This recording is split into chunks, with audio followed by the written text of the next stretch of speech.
So things are pretty bad, huh? I think that's kind of a universally agreed on thing at this point. You ever make the mistake of looking at your phone before you get out of bed? The news is so depressing, it just makes you want to stay in bed, or if you do get up, you just want to maybe walk straight into the ocean. Though, honestly, if we keep abusing the environment like we have been, pretty soon the ocean's just going to rise up and meet you anyway, so might as well just stay in bed. We're at the point where millennials like me are crashing out online because Steve from Blue's Clues made a video saying everything's going to be okay. Well, I just wanted to check in. You look great. That's rough. But also, if you're anything like me, even though things are going really bad, maybe you still want to create. Maybe you still want to make art because that's the one place you found peace. And I think that's great. I think you should make art, but it can also be very hard to do at times like this. So today I just wanted to make a video offering 5 tips for how to stay creative even when the world is on fire. Tip number 1 is be informed just enough that it doesn't consume you. Okay, I get that we're starting out with a doozy here because this is admittedly very difficult to do. We want to know what's going on in our community and in the world at large. In order to do that, we need to consume the news. And consuming the news is obviously an important thing to do. But after a while, you hit a tipping point where you become so overwhelmed that you're paralyzed with fear or boiling with rage.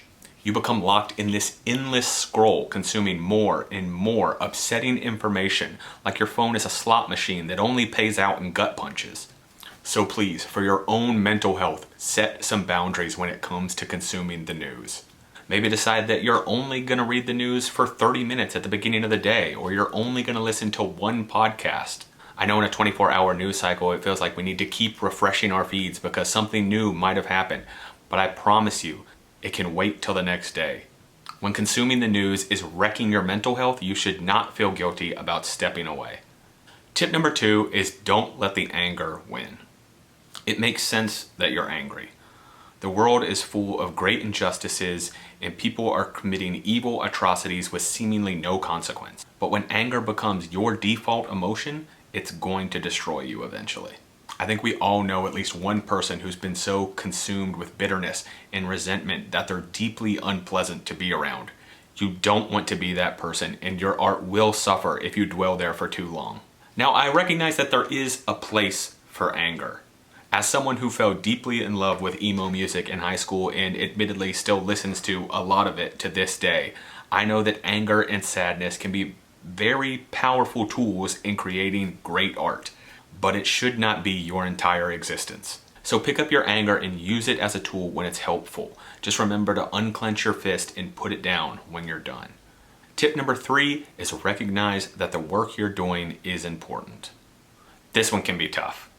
I write comedic young adult novels, and half the time I think, who needs a funny young adult book at a time like this? I should be out in the street making Molotov cocktails. But art of all kinds has always been important and always will be. Every bit of it, not just the Starry Nights and the Mona Lisas of the world. The truth is, if you're creating art, it's probably because art saved you at some point, and your art can be the thing that saves someone else. It might be the thing that helps them hold on for another day, or the safe space where they can relax after a day out in the world fighting injustice. Your work matters, so keep making it. Tip number 4 is let yourself enjoy things. Believe it or not, there are still beautiful things happening in the world right now. There's sunshine and farmers markets and bonfires and ice cream. And I understand that sometimes there can be this guilt that comes with enjoying those things. It's like you've let your guard down and now you feel bad because other people are suffering and you're having fun. But the truth is, you have to find time to relax and enjoy things. We need you to fight the good fight, but if you're always fighting, you're gonna burn out fast. So take a breath and eat the ice cream. And my last tip is to help others share their creativity. Community is essential. I know this really isn't news, but if you're an introvert like me, it can be very easy to push it to the back burner and curl up into yourself. I have to constantly remind myself that those days of being a lonesome writer out in the woods are over. I need people, and so do you. So please, get together with your creative friends and encourage each other, share stories, tell each other how you're doing. In this day and age, it's easier than ever to encourage someone with their own creative pursuits. You can buy them a cup of coffee, you can send them an encouraging message, you can share what they're doing on social media. The list is nearly endless, and I promise that leaning into community and helping others will not only help you recharge your own creative battery, but also help you feel better about the state of the world.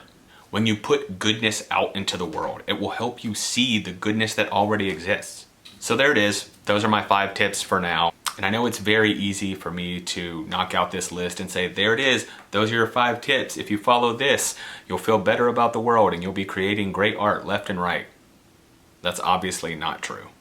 This is by no means an exhaustive list, and I also don't mean this to be a prescription for getting out of a creative funk or for feeling bad. The work is hard.